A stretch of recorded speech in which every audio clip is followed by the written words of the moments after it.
Hare Krishna. Welcome to this session with the Gauriya treasures of Bengal. This is your servant, Diptiman Gaura Haridas. So in this video, we are going to talk about the eternal duty of man. We're going to discuss about the nature of the soul. We're going to talk about who we actually are, what we are made up of, and our eternal tendencies, the natural characteristics, our intrinsic nature that wants to find its expression in our day-to-day lives. So any substance which exists or any entity which exists possesses a set of natural characteristics, a set of natural traits which is part of its intrinsic constitution. This inherent permanent nature of this substance is also known as its Nitya Dharma.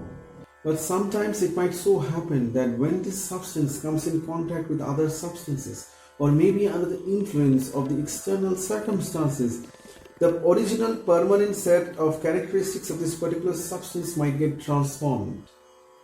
Over time, this transformed nature gets stable and it might come across as the permanent nature of that particular substance or the Nitya Dharma of that particular substance. However, this is merely a deception, as these distorted set of characteristics is not the original genuine nature of the substance. These newly acquired traits of that particular substance is also known as its Noimittika Dharma, which is different to its set of permanent intrinsic characteristics or the Nitya Dharma of that particular substance. So if we take the example of water, liquidity is its intrinsic natural characteristic, and it might be said that liquidity is the Nitya Dharma of water. Similarly, heat and light is the Nitya Dharma of fire. Sweetness is the Nitya Dharma of sugar, so on and so forth. But if we take the example of water, then liquidity might be its Nitya Dharma, but the same water, when put under freezing conditions, it freezes into ice. So solidity now becomes its acquired nature. So when water comes in contact with the freezing conditions, these freezing conditions act as a catalyst and transforms the liquid water into solid ice. So this happens when a particular circumstance, which is the freezing conditions in this case, it acts as a catalyst for a particular change to occur. So liquidity is water's Nitya Dharma or its permanent characteristic, whereas solidity in this case is its Noimittika Dharma or its set of acquired characteristics. Noimittika Dharma is temporary by nature, and the substance once again reveals its original characteristics as soon as the circumstance which acts as a catalyst for the change is removed.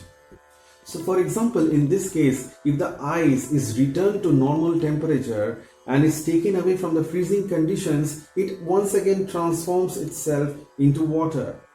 So the Nitya Dharma, the original characteristic of a substance, is never lost, it never vanishes, but it stays latent within the substance even if the substance gets distorted or acquires a temporary nature.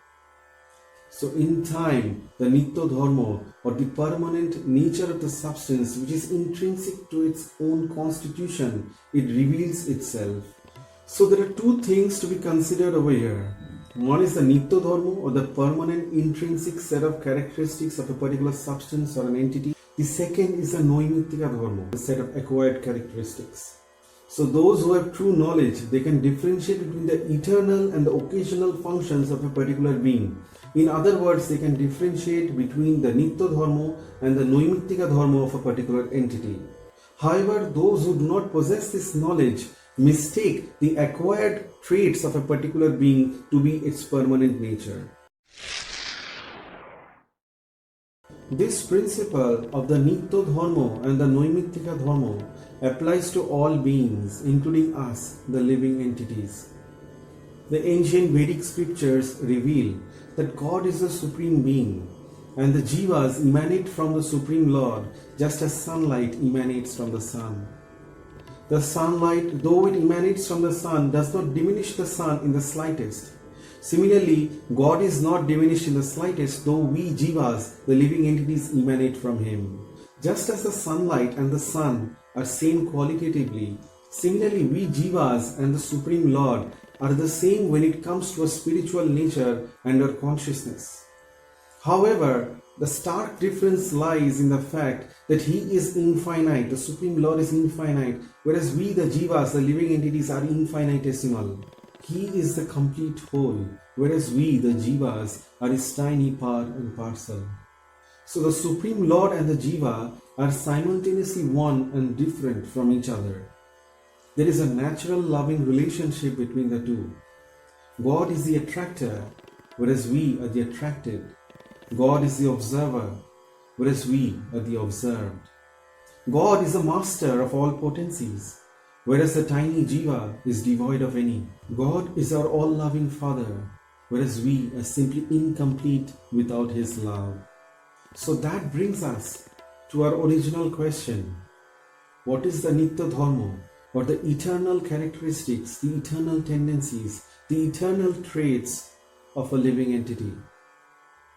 To discuss further on this, we need to understand a little bit about the Supreme Lord and His various energies. The Supreme Lord is the possessor of unlimited energies, of unlimited potencies. For example, His Antaranga Shakti, or His internal energy, is responsible for manifesting the spiritual world. Similarly, His external energy, or the Bahiranga Shakti, creates and controls the material world. We, the Jivas, or the living entities, are a manifestation of the Tathastha Shakti, or the marginal potency of the Supreme Lord. Thought refers to the boundary region between land and water and is considered to be a part of both. Thought upholds the characteristics of both land and water. Similarly, the consciousness of the Jiva, or the conditioned living entity, lies at the boundary of pure spiritual realm and the realm of dull matter. The Jiva's nature is spiritual, but its composition is such that it can come under the influence of the mundane material energy as well.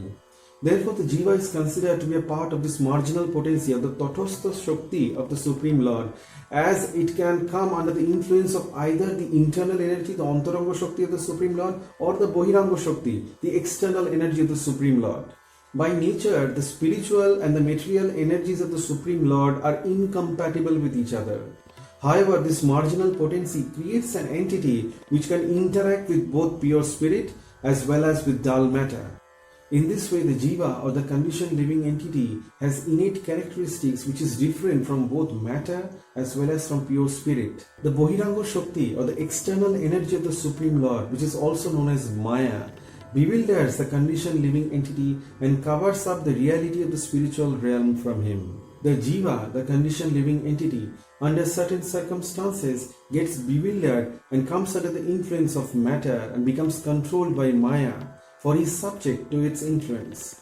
So these three principles, the Bhagavan, or the Supreme Lord, the Jiva, or the conditioned being, and Maya, the external energy of the Supreme, these are three eternal principles. And the Supreme Lord, or Bhagavan, is the founding principle of the other two, as has been confirmed in Katha Upanishad. Nitto Nityanam Chetanas Chetananam. Bhagavan is the supreme eternal amongst all the other eternal beings. He is the fundamental conscious being among all the other conscious beings. So what is our Nitya Dharma? What is the eternal duty of man? Sri Chaitanya Charitamrita explains, Jivero Sharup hoy Krishnero Nitya Das. The Nitya Dharma of the Jiva, the conditioned living entity, is to serve Sri Krishna, the Supreme Personality of Godhead.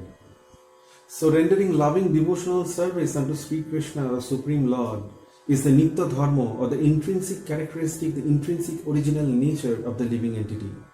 Krishna is the eternal master, while Jiva is his eternal servitor.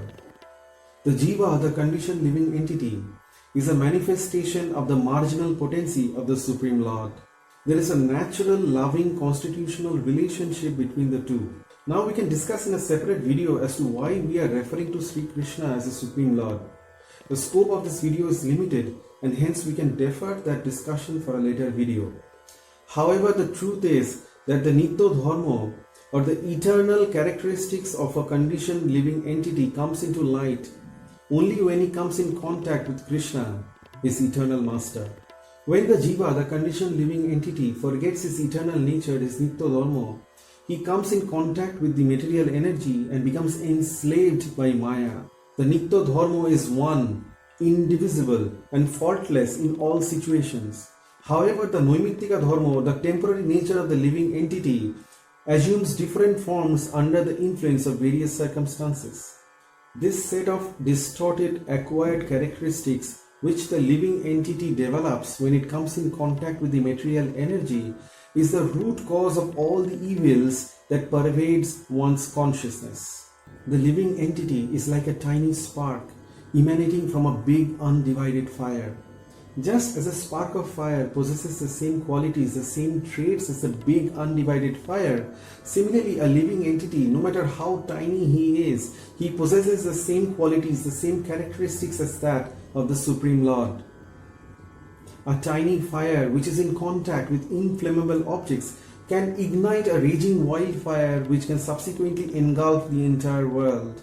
Similarly, a jiva, a living entity who has obtained the ultimate objective of love of God and is firmly situated in his nitya dharma of rendering loving devotional service unto the Supreme, he can flood the entire universe with his ecstatic devotion. On the other hand, a living entity who is forgetful of his nitya dharma of serving the Supreme and is always busy serving his own senses, such a living entity appears debilitated.